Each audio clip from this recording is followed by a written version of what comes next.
É possível que o leitor sinta alguma dificuldade em crer. Deixemo-lo ele considerar. Não podemos crer por um ato imediato. O estado da mente que descrevemos como crer é um resultado. Seguindo-se a certos estados formais da mente, chegamos à fé por degraus. Pode até haver algo como a fé à primeira vista, mas usualmente chegamos à fé por estágios. Ficamos interessados, consideramos, ouvimos evidências, somos convencidos e então levados a crer. Se então eu quero crer, mas por uma razão ou outra eu não consigo obter fé, o que devo fazer? Devo ficar parado como uma vaca contemplando uma nova porteira? Ou devo eu, como um ser inteligente, usar os meios próprios? Se eu quero crer em qualquer coisa, o que devo fazer? Vamos responder de acordo com as regras do senso comum. Se me dissessem que o sultão do Zanzibar fosse um bom homem, e se fosse algo de interesse para mim, eu não suponho que sentiria qualquer dificuldade em crer. Mas, por alguma razão, eu duvido disso. E ainda assim, desejaria acreditar na notícia como deveria agir? Não deveria caçar toda a informação ao meu alcance sobre Sua Majestade e tentar, pelo estudo dos jornais e outros documentos, chegar à verdade? Melhor ainda, se acontecesse de estar neste país e pudesse vê-lo, e pudesse mesmo conversar com membros da sua corte e cidadãos dos seus países, eu seria grandemente ajudado a chegar a uma decisão por usar essas fontes de informação. Evidência comparada e conhecimentos obtidos levam à fé. É verdade que a fé em Jesus é presente de Deus, mas ainda assim, Ele usualmente o dá de acordo com as leis da própria mente. E daí nos é dito que o crer vem pela pregação e a pregação pela palavra de Deus. Se você quer crer em Jesus, ouça sobre Ele, leia sobre Ele, pense nele, conheça Ele, e então você achará fé brotando em seu coração, tal qual o trigo que surge através da umidade e do calor operando na semente que foi semeada. Se eu desejasse ter fé em certo médico, eu perguntaria as testemunhas de suas curas. Eu desejaria ver seus diplomas que certificam do seu conhecimento profissional. E eu ainda gostaria de ouvir o que ele diz acerca de certos casos complicados. De fato, eu usaria meios para saber, a fim de que cresce. Ouçam bastante sobre Jesus.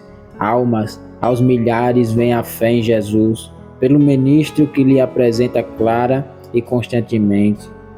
Poucos permanecem sem crer, ouvindo um pregador cujo grande assunto é o Cristo crucificado. Não ouçam nenhum outro tipo de ministro. Há outros.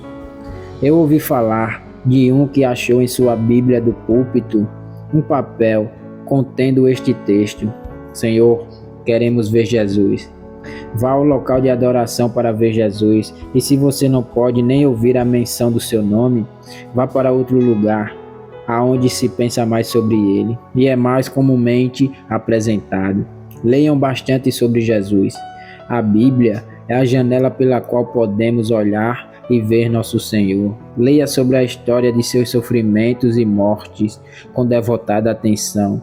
E depois de muito, o Senhor fará fé secretamente entrar na sua alma. A cruz de Cristo não só recompensa a fé, mas faz-la começar. Muitos crentes podem dizer: quando vi a ti ferido, sofrendo, sem respirar na maldita árvore, logo vi meu coração crer. Tu sofrestes ali por mim. Se ouvir e ler não forem suficientes, então deliberadamente determina a sua mente trabalho de revisar a matéria e a tenha. Ou você crerá ou saberá a razão de não crer. Veja o assunto todo até o limite de suas capacidades e ore a Deus para que lhe ajude a fazer uma investigação completa e chegar a uma decisão honesta de uma forma ou outra. Considere quem Jesus era e se a constituição de sua pessoa não lhe garante total confiança. Considere o que ele fez. E se isso não é outro bom motivo para a confiança, considere-o morrendo, levantando dos mortos, ascendendo aos céus e vivendo eternamente para interceder pelos transgressores.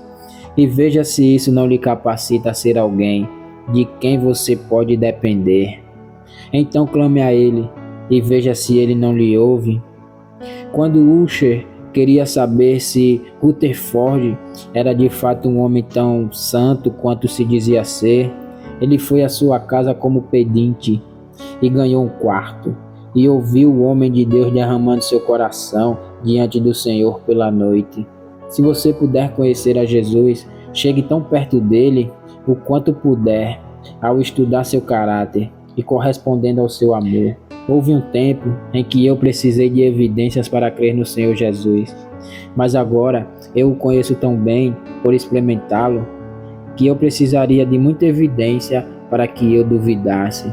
É agora mais natural para mim confiar que descrer. Isso é a nova natureza triunfando.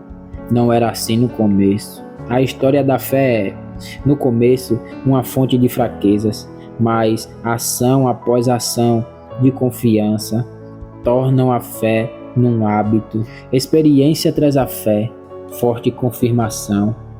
Eu não estou perplexo pela dúvida, porque a verdade em que eu acredito fez um milagre em mim. Por seus meios, eu recebi e ainda tenho uma nova vida, para a qual eu fui estranho antes, e isso é confirmação das mais fortes. Eu sou como um bom homem e sua mulher, que mantiveram um farol por anos. Um visitante que veio ver o farol, olhando para fora da janela, a ira das águas, perguntou à boa mulher: "Você não fica com medo de noite, quando a tempestade está lá fora, e as grandes ondas passam logo em volta da lanterna? Você não teme que o farol e tudo que há nele serão carregados?"